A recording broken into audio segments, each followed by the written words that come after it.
Oke guys, welcome back to Crypto Indonesia bersama gue Toshi, di mana kita akan membahas segala sesuatu yang berhubungan dengan cryptocurrencies dan blockchain.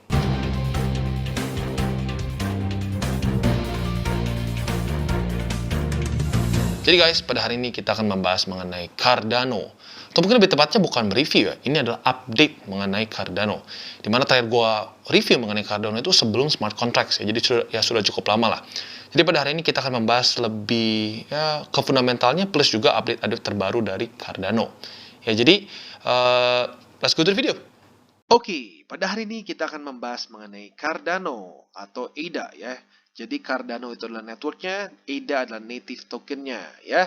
Nah, cukup banyak yang request nanya mengenai Cardano seperti apa sih sebenarnya, potensi kedepannya akan seperti apa.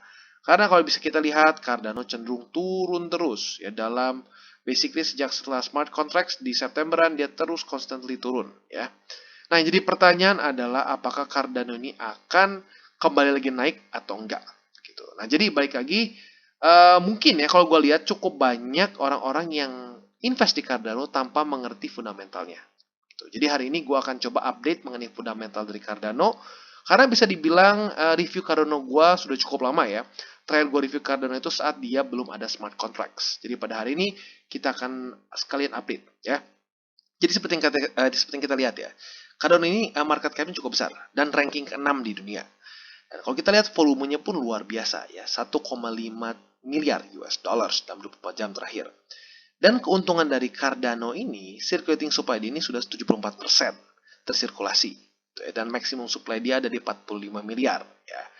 Nah, jadi selling pressure dari Cardano baru yang masuk ke dalam market itu akan lebih sedikit dibandingkan dengan project-project lain yang si circulating supply-nya masih sedikit tentunya ya.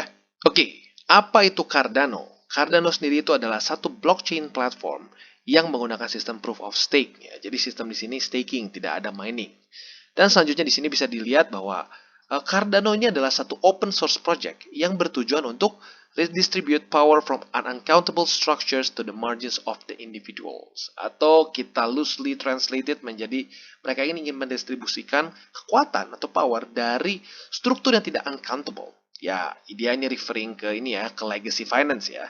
Dan diubah menjadi ke margin ke individual. Itu dimana power ini dibagi lagi kepada individual satu persatu. Jadi terdesentralisasi powernya. Dimana kita tahu di legacy finance semua kekuatan ini dipegang oleh perbankan-perbankan besar. Gitu. Dan di sini tujuan dari Cardano adalah ingin membagikan power lagi itu terhadap the people, orang-orang secara individual. Gitu. Dan dengan tujuan untuk membuat society yang lebih secure, transparent, dan fair. Ya. Nah, banyak yang nggak tahu, Cardano ini sebenarnya sudah cukup lama ya, dia itu dari 2017. Dan dia ini diberikan nama dari satu Italian polymath yang bernama Gerolamo Cardano. Dan dia native tokennya itu ADA token. Nah, ini diberikan nama dari satu mathematician di abad ke-19 yang bernama Ada Lovelace yang seringkali dibilang dia itu adalah the first computer programmer. Ya. Jadi ada yang bingung kadang-kadang kan, ini sebenarnya Cardano atau ADA gitu. Jadi gini, Cardano itu networknya, ADA itu adalah tokennya gitu ya. Nah, selanjutnya kita bisa lihat juga ADA token ini didesain untuk memastikan bahwa owner dari Cardano ini bisa berpartisipasi dalam operation of networknya. Atau bahasa simpelnya adalah lo itu memiliki governance di sini. Lo bisa memutuskan di dalam network Cardano ini kedepannya ingin seperti apa. Gitu. Dan juga ya, otomatis ini yang memegang cryptocurrency ini bisa mendapatkan hak untuk memilih kedepannya akan seperti apa. Itu sih perubahan dari si software di dalam Cardano ini sendiri. Oke, dan selanjutnya di Agustus tahun 2021, Charles Hoskinson, yaitu founder dari Cardano, itu mengannounce the launch of Alonzo Hard Fork, ya, di mana ini cukup hype di masanya ya. Di Agustus ini kita bisa lihat Cardano nge-pump dengan luar biasa ya, kita lihat di daily-nya. Di Agustus ini yang nge-pump ya. Dan kebanyakan orang rata beli saat pump ini. Dan panik setelah turun. Dan kebanyakan, kalau gue lihat dari komen-komen mengenai Cardano ini, banyaknya mungkin orang yang beli di daerah sini nggak tahu fundamentalnya Cardano. Dia beli karena nge-pump. Gitu. That's not good. Ya. Lu beli project bukan karena nge-pump. Lu harus beli project karena lu yakin dengan fundamentalnya. Gitu. Ya, jadi nanti kita akan bahas lebih dalam lagi mengenai fundamentalnya. Ya. Dan selanjutnya, tanggal 12 September 2001, Cardano ini launch secara official si hard fork-nya yang bernama Alonzo ya. Dan ini membawa smart contracts functionality ke blockchain Cardano. Dan langsung hanya dalam 24 jam setelah launch, 100 smart contracts dideploy di Cardano network. Dan selanjutnya, selain penggunaan smart contracts yang mungkin lebih cenderung ke daerah cryptocurrencies ya, seperti DEX, DApps, dan lain-lain, Cardano juga menggunakan blockchain-nya untuk di real world gitu, di dunia nyata gitu ya. Di mana si blockchain Cardano ini dipakai untuk men-track fresh produce di perusahaan-perusahaan agrikultural ya. Dan selain dari itu juga dia sudah bekerja sama dengan Minister of Education di Ethiopia ya, di mana dia menggunakan blockchain ini untuk menyimpan data dari siswa-siswa di Ethiopia yang jadi tamper-proof karena sistemnya blockchain. Jadi datanya semua itu immutable, nggak bisa dioprek sembarangan. Gitu, ya. Jadi mungkin salah satu hal yang cukup membedakan Cardano dengan project lain adalah dia memiliki kerjasama-kerjasama dengan negara-negara gitu ya, salah satunya di Ethiopia dan beberapa negara lagi di Afrika. Ya, tujuannya apa? Untuk menggunakan teknologi blockchain ini dalam kehidupan nyata. Salah satunya apa? Seperti tadi dibahas ya, untuk perusahaan agrikultural dan juga untuk edukasi ya. Nah, sebelum kita lanjut, kita akan berkenalan dengan founder dari Cardano, yaitu seseorang yang bernama Charles Hoskinson. Dia ini paling terkenal sebelum membuat Cardano adalah dia adalah salah satu co-founder dari Ethereum, ya, di mana akhirnya dia pecah karena differences ya, di mana dia merasa bahwa seharusnya Ethereum menjadi for profit, sementara kalau Vitalik Buterin dia merasa dia harus for non profit. Akhirnya mereka pecah ya. Dan akhirnya Hoskinson membuat Cardano. Dan dia juga selain dia seorang teknologi entrepreneur gitu ya, Hoskinson juga seorang mathematician. Jadi ya seperti yang gue bilang ya, rata-rata seringnya co-founder maupun founder dari satu project crypto itu antara physician, mathematician, atau software engineer gitu, antara tiga itu ya. Oke, dan selanjutnya apa yang membuat Cardano ini unik ya? Salah satunya adalah dia menjadi one of the biggest blockchain, ya, salah satu blockchain terbesar yang secara successfully membuat proof of stake consensus mechanism. Karena banyak project-project lain yang sudah menggunakan proof of stake juga sebelum Cardano, tapi seringkali gagal, terutama proof of stake yang murni ya, di mana seringkali terjadi 51% attack. Orang tinggal ya basically beli koin mereka sebanyak mungkin dan mereka bisa mengambil alih governance dari network tersebut. Di Cardano, no, itu tidak terjadi. Bahkan Cardano adalah salah satu blockchain proof of stake yang paling terdesentralisasi. Gitu ya, kalau nggak salah, nodes-nya itu ada sekitar, pools-nya itu ada sekitar 3 ribuan. Ya, terakhir gue baca tuh 2.000 nyaris 3.000 ya. Mungkin sekarang udah sekitar 3 ribuan. Lalu selanjutnya juga yang unik adalah Cardano ini karena menggunakan proof of stake, dia menjadi secara energinya jauh lebih tidak intensif. Tidak memakai energi terlalu besar seperti Bitcoin. Di mana ya seperti yang kalian tahu Elon Musk waktu ya di Mei itu waktu crash ya, itu dia bilang dia menstop pembayaran Bitcoin untuk Tesla karena environmental issues ya. Di mana ya ada benar juga Bitcoin menggunakan energi yang luar biasa besar untuk menjalankan proof of work dia. Nah, dengan proof of stake versi Cardano itu tidak terjadi, ya. Dan yang uniknya juga di sini yang membuktikan juga bahwa mungkin proof of stake ini memang better adalah karena Ethereum akhirnya pun pindah, nanti dia akan upgrade ke proof of stake juga, ya. Jadi ya bisa dibilang it's a good move dari Cardano ya, dari awalnya proof of stake. Dan selanjutnya juga bisa dibilang project ini memiliki kebanggaan tersendiri dengan menggunakan peer review. Nah, ini mungkin paling beda dibandingkan dengan project-project lain. Ya.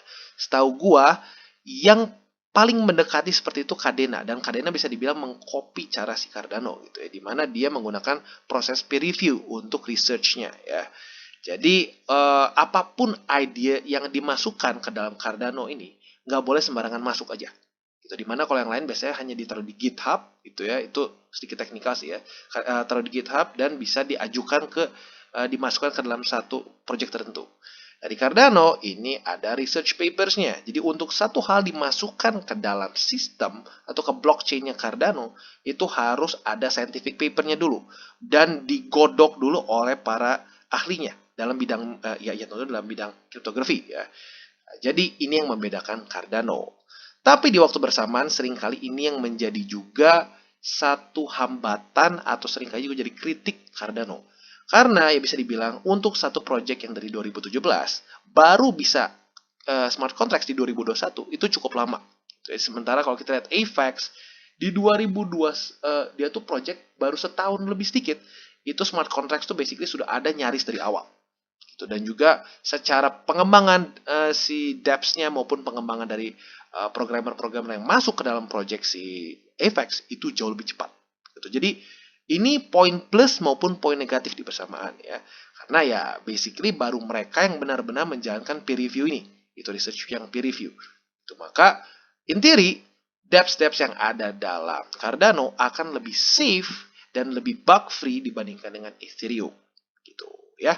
Dan di 2021 Cardano ini sudah mendapatkan berbagai macam upgrade ya. Salah satunya adalah dia menggunakan satu architecture yang unik untuk mengemploy dual layer system. Oke, gua tahu pasti beberapa dari kalian sudah mulai, waduh ini Cardano teknis banget ya. Ya memang seperti itu, Cardano sangat teknis. Dan makanya gue cukup yakin banyak yang beli di sini itu nggak ngerti sama sekali. Itu makanya baik lagi harusnya menurut gue pribadi cara yang benar investing adalah lu ngerti dulu fundamentalsnya, baru lihat teknik analisisnya. Makanya gue beli Cardano tuh waktu bukan seperti ngepam di sini, gue beli Cardano tuh waktu $1, gitu ya. Jadi di sini gue masih tenang-tenang aja, gitu ya. Jadi I'm not chasing pumps, I chase good projects with good fundamentals, ya. Dan kalau kita lihat di sini, simpelnya seperti apa dan ini yang membuat si Cardano cukup berbeda. Jadi settlement layer dia atau CSL mereka ini akan membuat ADA holders untuk bisa mengirim dan menerima transaksi almost instantly dengan fee yang cukup rendah ya.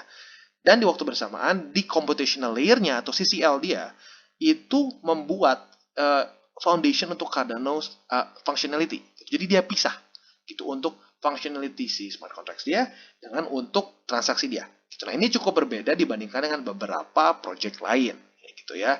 Nah, dan selain dari itu juga kita bisa lihat Cardano ini menggunakan satu universally recognized and secure programming language yang kita tahu sebagai Haskell. Gitu ya. Balik lagi, cukup teknis, tapi simpelnya adalah Haskell ini adalah salah satu programming language yang dianggap sangat secure. Apalagi Haskell ini setahu gue sering dipakai untuk memprogram software-software untuk untuk perbankan gitu ya, dimana membutuhkan sekuritas yang lebih tinggi lagi gitu. Nah, tapi di waktu bersamaan seringkali ini juga menjadi kritik terhadap Cardano karena menggunakan Haskell ini cukup bikin ribet untuk dari segi untuk dari segi programmingnya gitu ya. Maka seringkali jadinya orang-orang yang ingin membangun di Cardano Network itu butuh dalam tanda kutip butuh les lagi, bahkan sampai Cardano pun buka kelas untuk membuat para programmer yang mau membuat di Cardano ini jadi lebih lancar buat si buat si dApps-nya gitu ya. Tapi di waktu bersamaan jadi lebih aman gitu. Dimana ini salah satu tujuan dari Cardano. Karena buat kalian yang mungkin nggak tahu ya, kalau kalian yang sering pakai DeFi gitu ya, DeFi di Ethereum, itu cukup banyak kasus di mana uang itu hilang karena bug gitu ya. Karena programming language mereka lebih simple. Mereka menggunakan Solidity. Gitu ya. Baik lagi ini teknis, tapi ini penting juga. Jadi intinya gini, menggunakan Solidity itu lebih gampang. Menggunakan programming language di Ethereum itu lebih gampang untuk dari segi programmingnya. Tapi di waktu bersamaan seringkali terjadi ada bug yang nggak kedetek. Kalau bug nggak kedetek, ya lu cek sendiri deh. Ada berapa banyak project-project di Ethereum yang ngebug dan ujung-ujungnya hilang duit. Itu jutaan US dollars. Bahkan katanya itu sekitar 10 miliar US dollars hilang dalam setahun ke belakang ini. Dalam DeFi projects gitu ya. DeFi protocols lebih tepatnya. Kenapa? Bugs dan lain-lain. Jadi ya ini di waktu bersamaan selalu menjadi satu perdebatan. Apakah keribetan menggunakan Haskell dan cara Cardano ini dengan peer review, apakah worth it atau enggak? That's the big bet-nya. Apakah ini worth it atau enggak? Dan menurut Charles Hoskinson, ini worth it. Karena kedepannya dApps akan jauh lebih aman kalau menggunakan caranya Cardano. Seperti itu ya. Oke, nah sekarang gue yakin cukup banyak dari kalian yang sudah rada mumet di otaknya ya. Karena jujur saja, Project Cardano cukup teknikal dan cenderungnya gue yakin yang beli-beli di daerah sini, yang nyangkut-nyangkut di daerah sini itu kemungkinan besar nggak ngerti dan nggak ada rencana untuk ngerti. Jadi gimana cara paling simpel untuk ngejelasinnya perbedaan Cardano dengan mungkin yang paling besar pesaing dia yaitu Ethereum ya. Dan ini uniknya itu dibahas malah sama si Vitalik Buterin sendiri, yaitu adalah founder dari Ethereum. Dibilang cara paling gampang untuk mendescribe perbedaan Ethereum dengan Cardano adalah Cardano itu emphasize atau menitik beratkan terhadap big academic proofs of everything. Jadi mereka membutuhkan peer review, apa-apa harus di-review dulu. Tuh. Plus atau minus ya lo harus tentuin. Menurut gua mungkin ini plus karena rata-rata ya seringkali dApps DeFi itu seringkali trial and error. Trial and error kalau gagal itu bisa lose millions even billions of dollar. Gitu. Nah kalau dilihat di sini Ethereum perbedaannya apa? Ethereum ini lebih oke terhadap apa ya kesannya tuh simpelnya trial and error gitu ya. Yang penting cepet. Kalau sampai salah ya pelan-pelan kita benerin. Nah, kalau Cardano dia mau fondasi yang lebih kuat dulu, lebih solid dulu. Tapi jadi lamban dibandingkan dengan kompetitornya. Gitu. Jadi ya kalian tentu ya. Kalian harus tentuin. Kalau kalian nggak suka dengan pendekatan Cardano, jangan invest di Cardano. Kalau kalian suka dengan cara si Cardano membuat satu blockchain, gitu ya, menggunakan satu teknologi yang peer review, ya silakan invest di Cardano. Gitu. Jadi ini salah satu yang harus kalian pertimbangkan, gitu. Oke, jadi apa yang membedakan Cardano dengan pesaing-pesaingnya? Gitu ya. Dimana kalau kita lihat Cardano ini seringkali dibilang sebagai wah blockchain yang bolot, nggak banyak perkembangan. Sebenarnya enggak. Kalau kita ngomong perkembangan, kita lihat. Di November saja sudah ada 1, 2, 3, 4, 5. Sudah ada 5 research papers yang dibuat itu untuk dimasukkan ke dalam blockchain Cardano. Dan ini nggak cuma sekedar dia tulis doang untuk cukup tahu gitu enggak, tapi ini di research gitu. Ini digodok oleh para expert dalam bidang cryptography. Apakah ini ada single point of failure atau apakah ini akan maksudnya secara ininya akan bisa membuat bahaya si blockchainnya. Jadi nggak trial and error gitu. Tapi seringkali orang pengen cepat, apalagi dunia cryptocurrency. Mereka pengennya cepat, kalau bisa kaya sehari, kaya seminggu gitu ya. Jadi ya mungkin kadang-kadang ini nggak sesuai dengan ya investor di cryptocurrency. Tapi gue pribadi, gue rasa ini adalah salah satu bet yang cukup unik. Karena setahu gue gitu belum ada project lain yang mendekati ke Cardano dalam urusan membuat si research paper mereka atau peer review. Dimana yang lain cenderung ke trial and error. Makanya banyak yang jebol gitu kadang-kadang. Jadi makanya ya gue pribadi, that's the reason why I invest in Cardano. Gitu ya, karena mereka ingin membuat satu project yang cenderung lebih stabil dan bisa untuk lebih long term. Dan selain dari itu juga yang unik dari Cardano, dia itu sudah memiliki partnership dengan negara-negara. Gak banyak cryptocurrency project yang bisa mensecure project dengan negara. Salah satu yang lain yang gue dengar adalah Phantom. Dia sudah kerjasama kalau nggak salah dengan Afghanistan dan beberapa negara lain. Nah di Cardano mereka fokusnya lebih ke Afrika, di mana salah satunya adalah Ethiopia ya. Di mana mereka itu sudah partner dengan Ethiopian Ministry of Education untuk memprovide ke 5 juta teachers dan students, ya, pelajar dan juga guru, dengan blockchain-based digital identity. Gitu. Ya, jadi, simpelnya salah satu keunikan lagi dari Cardano adalah dia melakukan banyak partnership dengan negara-negara. Gitu. Dan yang uniknya juga pendekatan dia itu dia bahkan lebih fokus ke third world country atau negara berkembang. Dan bahkan cenderung juga ke negara yang masih terbelakang. Gitu. Karena menurut Charles, justru Cardano ini maupun cryptocurrencies in general itu akan lebih banyak membantu orang-orang yang ada di third world countries atau negara-negara berkembang dan negara-negara maju. Bahkan salah satunya Emurgo pun masuk Indonesia. Kalau kalian boleh cek di IG ada Emurgo Indonesia, di mana mereka ingin membuat dApps DeFi di Indonesia. Jadi itu yang unik dari Cardano. Dan selain dari itu juga tentunya Cardano juga memiliki sejenis Avalanche Rush-nya, memiliki versi dia gitu ya, yang bernama Catalyst.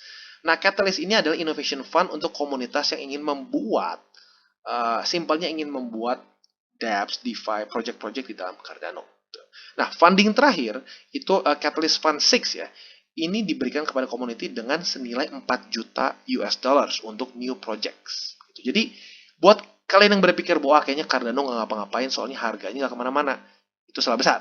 Cardano terus ada project, gitu. Terus ada research paper, terus ada project-project baru, terus ada funding baru. Tetapi ya nggak berarti harga pasti naik, gitu. Karena harga itu tidak selalu mencerminkan fundamental. Gitu. Jadi ya tapi baik lagi, satu project itu jadi murah atau mahal itu tergantung dengan fundamental dia. Kalau fundamental mereka jelek, harga mereka jelek, ya udah itu memang jelek aja overall. Tapi kalau fundamental jelek, harga tinggi, berarti apa? Overprice. Gitu ya. Jadi kalian harus tentukan sendiri apakah menurut kalian Cardano ini overprice atau sedang lagi undervalued. Gitu ya.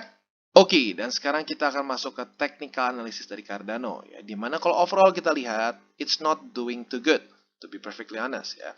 Dan itu dia yang perlu kalian lakukan. Kalian harus objektif terhadap aset yang kalian sudah beli. Itu nggak bisa, ya gue sering lihat ya terjadinya fanatisme terhadap koin-koin tertentu. Lagi turun dibilangnya enggak ini sedang hanya koreksi tipis padahal minus 50% gitu ya, minus 40%. Ya kalian harus lihat pada faktanya gitu. Kalau memang sedang downtrend ya bilang downtrend. Gitu ya. Ini dengan jelas Cardano sedang downtrend gitu. Nah, bahkan kalau kita mau lihat realistically gitu ya. Sekarang yang menjadi support itu sebenarnya Cardano secara support sekarang quite flimsy jujurnya ya. Bisa dibilang ya ini dia sudah ketembus dikit kemarin ya. Ya overall walaupun gitu ini kan Fibo nggak bisa terlalu benar-benar pinpoint gitu ya. Masih ada toleransi lah gitu ya. Jadi sebenarnya untuk Cardano yang PR terbesar dia adalah kembali lagi masuk ke kotak ini ya. Sekarang kalau kita lihat dia sedikit ketahan di sini ya, tipis-tipis sih, tapi sedikit ketahan. Jadi PR dia tuh masuk lagi ke kotak sini, pelan-pelan konsolidasi bisa naik lagi ke atas. Itu yang terbaik untuk Cardano. Tapi kondisi terburuknya, andaikan dia gagal untuk masuk ke kotak ini lagi, kotak Fibo. Buat kalian yang nggak tahu nih, ini kotak Fibo dari mana? Ini adalah Fibonacci retracement dari swing low di sini ke swing high. Ya. Swing low di sini ke swing high di sini. Ya. Buat kalian yang belum tahu caranya gimana, bisa klik di playlist tutorial Satoshi ya, di mana gue ngebahas mengenai Fibonacci retracement. Ya. Jadi kalau kita lihat di sini apabila dia berhasil masuk ke kotak sini lagi, yaitu di daerah 61,8% retracement Fibo, that's overall not bad buat Cardano. Tapi andaikan dia gagal, siap-siap. Ada kemungkinan Cardano bisa sampai ke sekitar $1.48 atau kalau mau buletin sekitar $1.50 ya. Dimana ini adalah previous resistance dari Cardano yang berkali-kali dites dan akhirnya tembus di sini. Biasanya satu aset yang memiliki satu resisten yang kuat seperti ini dan tertembus, dia akan seringkali berubah menjadi support. Jadi target Cardano kalau sampai turun, support selanjutnya adalah di $1.50 sekitar segituan. Ya, nah, jadi ya itu kalian harus sober, ya kalian itu harus sadar dalam membuat analisa. Walaupun kalian suka dengan aset ini, kalau memang downtrend ya say it, ya lu harus mengaku bahwa ini sedang downtrend. Itu jangan bilang asetnya sedang turun 50%, 60%, lu bilangnya enggak, ini masih akan terus naik. Masih akan terus naik gimana orang memang jelas-jelas lagi downtrend kok. Gitu. Jadi harus sadar, ya harus kalian dengan sober analisanya. Jangan pakai emosi, pakailah otak. Gitu ya. Nah, jadi seperti yang gue bahas ya buat kalian yang sebenarnya ingin lagi tambah posisi Cardano, gue saranin sekarang ya jangan dulu lah. Sekarang wait and see dulu. Apabila dia bisa kembali lagi di atas EMA 200, apalagi bisa kembali lagi di atas $1.90, nah baru mulai mikir lagi untuk averaging harga. Jadi untuk sekarang gue nggak saranin untuk beli dulu. Kalau sampaikan dia naik, that's good. Ya, kalian bisa beli di pantulan sekitar $1.91 kalau terjadi konfirmasi gitu ya. Jadi harganya naik seperti ini, set, dan mantul lagi, pop. Nah, kalian bisa beli di situ. Tapi andaikan turun, ya siap-siap. Buy limit bisa dipasang di $1.50. Jadi ini yang gue suka. Yang gue suka adalah lu harus siap potensi ke atas maupun turun. Jadi gue bukan pesimis. Gue realis kalau gue rasa ya. Gue mempersiapkan diri gue terhadap potensi ke atas maupun ke bawahnya. Gitu ya. Jadi gue harap kalian juga bisa menjadi realis dalam berinvestasi. Karena kalau jadi halu, ya ujung-ujungnya not profitable. Gitu ya. Jadi kurang lebih seperti itu untuk teknikal dari Cardano ya. Jadi overall wait and see. Jadi kesimpulannya adalah Cardano ini memang secara project cukup complicated ya, karena kalau bisa dibilang semua pecahan dari Ethereum gitu ya, seperti Polkadot, si Cardano ya, dua itulah yang paling besar. Itu dua-duanya complicated gitu ya. Dan secara kalau mau pelajari secara project dia emang cukup berat untuk orang-orang yang awam. Gitu. Jadi makanya gue coba usahakan sesimpel mungkin di video ini, walaupun ya tetap aja nggak bisa terlalu simpel karena memang dasarnya sangat teknikal gitu. Nah jadi seperti yang gue bilang, cukup banyak yang jadi kayak cenderung benci terhadap Cardano karena mereka nyangkut saat sedang ngepump kemarin. Artinya apa? banyaknya dari mereka beli saat nge-pump saja gitu, nggak tahu fundamentalnya seperti apa, nggak tahu project seperti apa, visi misi dari si project ini gitu ya. Jadi ya aja chasing pumps, ujung-ujungnya kesal gitu karena nyangkut gitu. Jadi ya gue saranin untuk Cardano terutama ya kalian pelajari lagi fundamentalsnya. Kalau kalian nggak yakin dengan fundamentalsnya atau ya pure saja bingung, dan kalau kalian bingung lebih baik jangan invest kalau kalian nggak ngerti si fundamentals projectnya gitu ya. Jadi intinya gue saranin untuk Cardano yang pertama, lu pelajari fundamentalnya.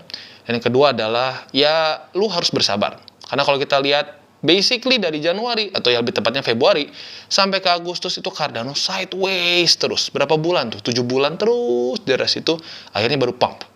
Gitu. Jadi, ya memang caranya seperti itu. Dan bisa dibilang juga itu recency bias ya. Dimana kalau bisa dibilang, Cardano ini sebenarnya, kalau dari awal tahun, ini adalah salah satu aset yang paling tinggi nge-pumpnya, salah satu yang tertinggi dibandingkan dengan kripto-kripto lain.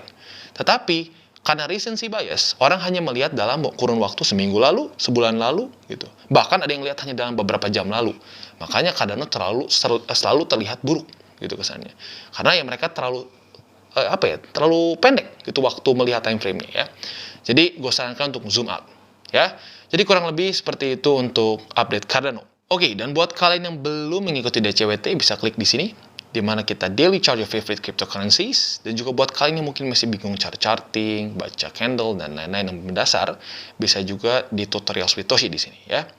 Dan buat kalian yang ingin buka akun Binance, di bawah gua ada link referral, di mana kalian akan mendapatkan kickback sebesar 10% apabila lo menggunakan referral gua ya. Jadi simpelnya lo akan mendapatkan diskon dalam trading fee lo. Ya, yang udah murah tambah lebih murah lagi dengan kickback di bawah ya. Dan juga buat kalian yang belum join Telegram group kita, bisa join juga, di mana kita akan membahas cryptocurrency dengan lebih santai dan dua arah ya. Jadi seperti grup pada normalnya ya. Dan selain itu juga jangan lupa untuk like, subscribe, share our video, click the bell icon, and see you on the next video.